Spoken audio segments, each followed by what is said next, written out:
अंतरराष्ट्रीय स्तर पर अमेरिका यह बताने की कोशिश कर रहा है कि भारत जबरदस्ती पाकिस्तान को परेशान कर रहा है। पीओके भारत का नहीं है, पीओके तो केवल उसका है, हम तो जबरदस्ती लेना चाह रहे हैं। क्या यही साबित करना चाहता है क्या ये? क्या हुआ अल्टीमेटली पिछले 24 घंटे के अंदर की जो इंडिया के लिए एक बहुत बड़ा सेटबैक हुआ और अमेरिका एक के बाद एक हमें झटके देता चला जा रहा है। क्या हुआ है? तो अमेरिका क्यों भारत को अलग थलग कर रहा है? तो पीएम मोदी की और ट्रम्प की यहां पर एक बैठक होना था और उस बैठक के कुछ 15-20 मिनट पहले इस प्रकार का मामला निकल के आता है कि सैन्य कमांड से भारत को बाहर किया गया। भारत की जो सिक्योरिटी जो फिक्रमंदी है उसको अब अमेरिका की मिलिट्री स्ट्रेटजीज में और प्लानिंग के अंदर वो प्रायोरिटीज नहीं मिल रही है जो पहले मिल रही थी। इस तरफ की बात करें तो ये अक्साई चीन वाला इलाका है, ये भी इसने चाइना के अंदर दिखा दिया। तो भारत का इस प्रकार का नक्शा जारी करना एक बहुत संवेदनशील मामला है। मतलब अंतरराष्ट्रीय स्तर पर अमेरिका इस बात को साबित कर रहा है कि ये पाकिस्तान का हिस्सा है। क्या है ना कि ताकत ही नहीं उसके अंदर कुछ कहने की, ना अमेरिका के खिलाफ ना इजराइल के खिलाफ, कुछ बोल ही नहीं पा रहा। एक पूरी चुप्पी साध के बैठा हुआ है। इस चुप्पी को दरअसल क्या कमजोरी कहते हैं या इसको कई लोग तो कायरता कह रहे हैं। आपको देखा जाए तो इस सरकार की कायरता है। आज अमेरिका ने पूरी तरीके से एंटी इंडिया होने का दावा प्रस्तुत कर ही दिया, यानी भारत का एक नए प्रकार का नक्शा जारी किया जो पूरे भारत में विवाद की वजह बन रहा है, जिससे पाकिस्तान वाले कुछ ज्यादा ही खुश दिखाई दे रहे हैं।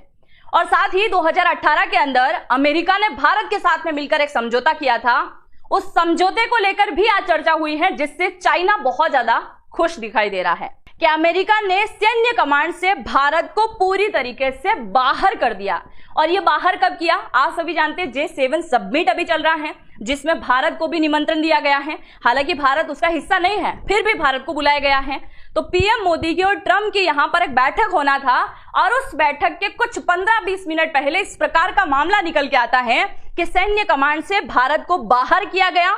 उसी का नाम बदल दिया, जैसे कि इंडो पैसिफिक कमांड इसका नाम रखा गया था, अब इंडो हटा दिया, यानी कि हमारे हिंद महासागर का नाम हिंद यहां से हटा दिया गया। जिसके बाद भारत के अंदर नए प्रकार का बवाल शुरू हो गया कि केवल पैसिफिक कमांड ही इसका नाम रखना था, तो फिर इसने हिंद महासागर क्यों जोड़ा?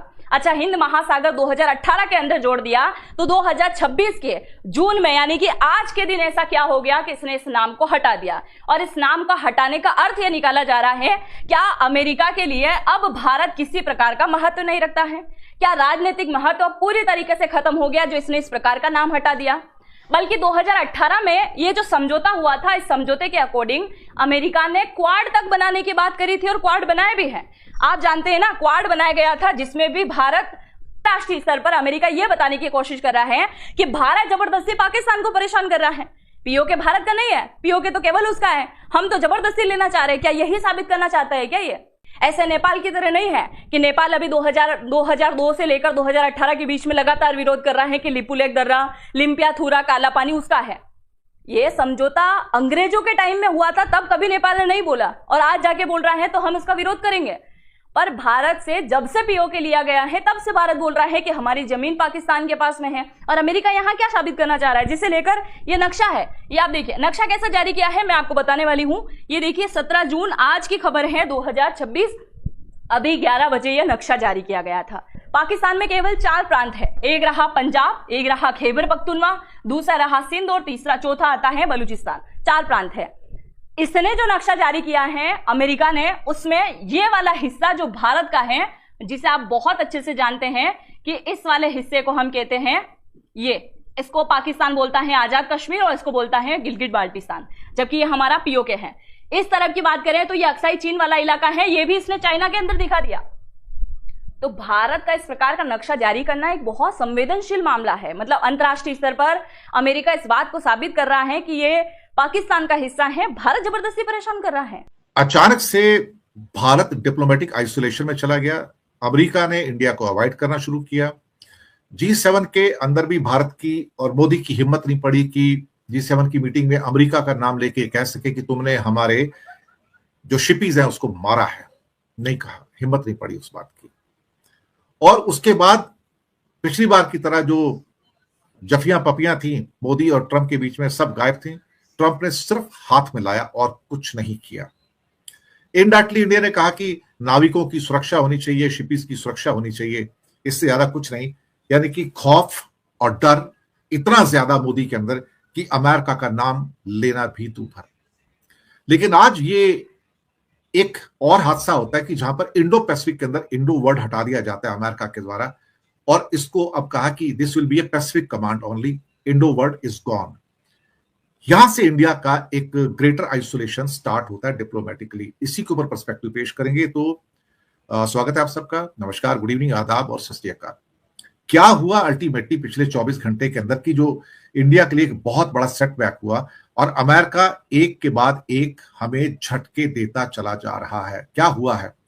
तो अमेरिका क्यों भारत को अलग थलग कर रहा है? देखिए, यहां पर मैं पॉइंट बाय पॉइंट आपके सामने बात करूंगा। पहला पॉइंट तो यह है कि वर्ल्ड पॉलिटिक्स में कोई परमानेंट दोस्त या दुश्मन नहीं होते हैं।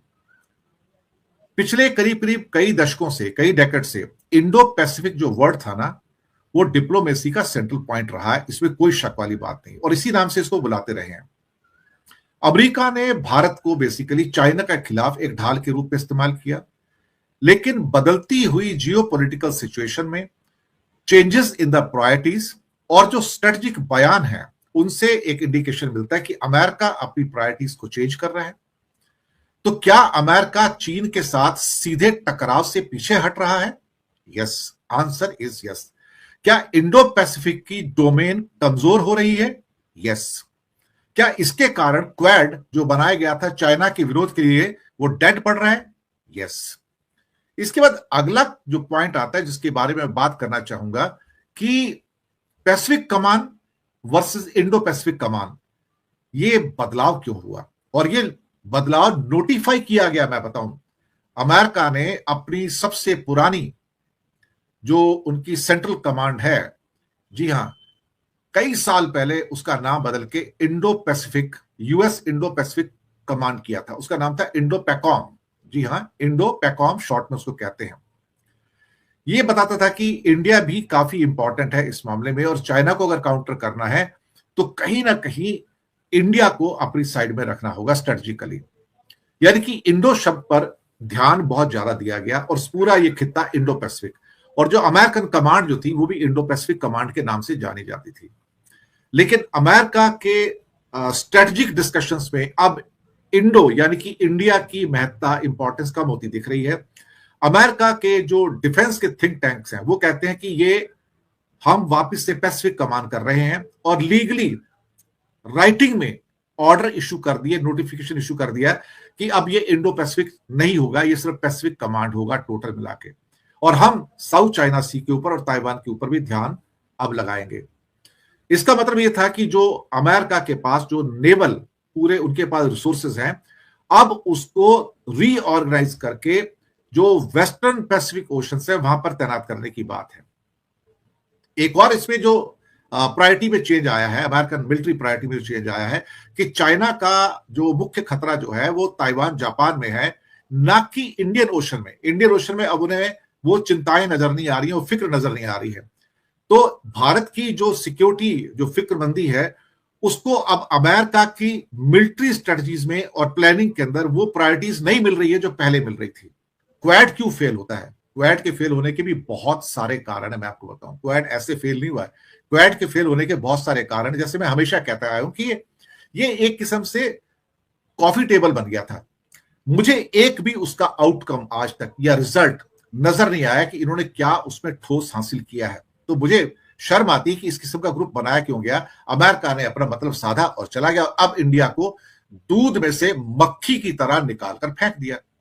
क्वाड बनाया गया सब। इसको कभी कभी तो एशियाई नेटो भी कहा जाता था। एक्चुअली मैंने इसके बारे में एक जो पहले इंफॉर्मेशन दी थी और मैंने बताया था कि क्वाड क्यों फेल हुआ, क्योंकि क्वाड बनने के कुछ टाइम के अंदर अंदर ही अमेरिका ने एक ट्राइड बना लिया, यानी कि इंडिया को बाहर निकाल के अमेरिका, जापान और ऑस्ट्रेलिया का एक ट्राइड बना लिया। ये मिलिट्री ट्राइड था कि हम मिलिटरली एक दूसरे को नेवल सबमरीन भी देंगे, शिप्स भी देंगे, मिलिट्री वेयर्स भी देंगे, एक दूसरे के साथ हमारा मिलिट्री का एक पूरा ग्रुप बन जाएगा। इंडिया को बाहर निकाल दिया। अब उनको, अमेरिका को लगा कि इंडिया का इस मिलिट्री ग्रुप में क्या काम है। ऑस्ट्रेलिया और जापान तो उसके पक्के अलाई हैं, तो इंडिया तो अलाई है नहीं, तो इंडिया को बाहर कर दिया, ट्राइड बना लिया। और तब और ज्यादा इस बात को इंडिया को महसूस हुआ, भैया ये तो मतलब मुझे तो एक तरह से इस्तेमाल किया गया है। खैर साहब, जो भी था, जिसे एक टाइम एशियाई नाटो कहा जाता था, उसका ऑब्जेक्टिव ही चीन के बढ़ते हुए इन्फ्लुएंस को रोकना था। लेकिन अब ये अपनी डायरेक्शन को लूज कर चुका है। क्वाड की जो फेलियर है उसका एक बहुत बड़ा रीजन था कि जो इंडिया हेजिटेट किया हमेशा कि ये एक कभी भी एक मिलिट्री गठबंधन नहीं बन सकता, एक मिलिट्री अलायंस कभी नहीं बन सकता। ये ले दे के सिर्फ क्या कहते हैं कि क्लाइमेट चेंज के ऊपर या थोड़ा बहुत वैक्सीन का डिस्ट्रीब्यूशन है उसको लेके या छोटे मोटे एक दो और बेकार के मुद्दों के ऊपर सिमट कर रह गया, लेकिन उसका हल क्या निकला? कुछ भी नहीं निकला। इस बीच में एक ऑकस का भी उदय होता है। ऑकस का मतलब होता है कि अमेरिका ने ऑस्ट्रेलिया और ब्रिटेन के साथ मिलकर एक ऑकस बना लिया। ये एक अलग किस्म का मिलिट्री अलायंस बना। इससे पहले जो मैंने बताया ट्रायड बनाया था तो वहां पे अमेरिका और ऑस्ट्रेलिया था और जापान था, लेकिन इसके साथ ऑकस बना दिया, यानी कि अमेरिका, ऑस्ट्रेलिया और ब्रिटेन के साथ भी एक पूरा का पूरा क्या कहते हैं कि सबमरीन, एटॉमिक सबमरीन या न्यूक्लियर सबमरीन और मिलिट्री गठबंधन बना लिया। इससे पता लग गया कि अमेरिका का बेसिकली जो इरादा जो है ना वो क्वाड नहीं है, वो अपने लिए एक मिलिट्री अलायंसेस का निर्माण कर रहा है और वो ऑकस पर भरोसा करता है और ट्रायड पर भरोसा करता है, और ऑकस में इंडिया शामिल नहीं है। दूसरा, क्वाड में कोई ऐसा प्रोविजन नहीं था कि अगर चाइना इंडिया के ऊपर हमला करता है, चाइना अगर इंडिया में हमला करता है, लद्दाख हो या अरुणाचल प्रदेश हो, तो अमेरिका या अन्य जो क्वाड कंट्री है भारत की कोई मिलिट्री मदद करेंगे। इसका मतलब जब हमारा कोई मदद ही नहीं उसके अंदर तो हम क्या कर रहे हैं वहां जाके। अब यहां से सीधी बात निकल गई कि is India getting isolated by USA? 101%। हमारा अमेरिका भारत को धीरे धीरे अकेला छोड़ रहा है और ये निराधार नहीं है, ये विदाउट बेसिस नहीं है। इसके लिए कई जियोपॉलिटिकल और इकोनॉमिक रीजंस हैं। एक तो रशिया के साथ जो भारत के संबंध है, चाहे वो तेल मंगाना हो या अपने हिस्टोरिकली देखा जाए तो हथियार मंगाना हो, S-400 मंगाना हो, वो जारी है। इंडिया की आधी एयरफोर्स, आधी से ज्यादा एयरफोर्स है रशियन एयरफोर्स है, तो उसके कंपोनेंट्स आते हैं। और अमेरिका और वेस्टर्न कंट्री भारत के इस रुख से बेहद नाराज है कि इंडिया अभी भी रशिया के ऊपर अपनी डिपेंडेंस बनाए हुए है, जिसको वो डीलिंक करना चाहते थे। जैसा कि दोस्तों आपने देख लिया है भारतीय मीडिया का चीखना चलाना। मज़ीद अगर इस तरह की रिएक्शन वीडियो देखनी है तो उसके लिए हमारे चैनल क्रिकेट फोकस सब्सक्राइब कर लें। अगर वीडियो पसंद आई हो तो वीडियो को लाइक और दोस्तों के साथ शेयर ज़रूर कर लें और कमेंट सेक्शन में अपनी राय का इजहार भी ज़रूर किया करें। मिलते हैं किसी और वीडियो में, तब तक के लिए अपना बहुत ख्याल रखिएगा। अल्लाह नेगबान।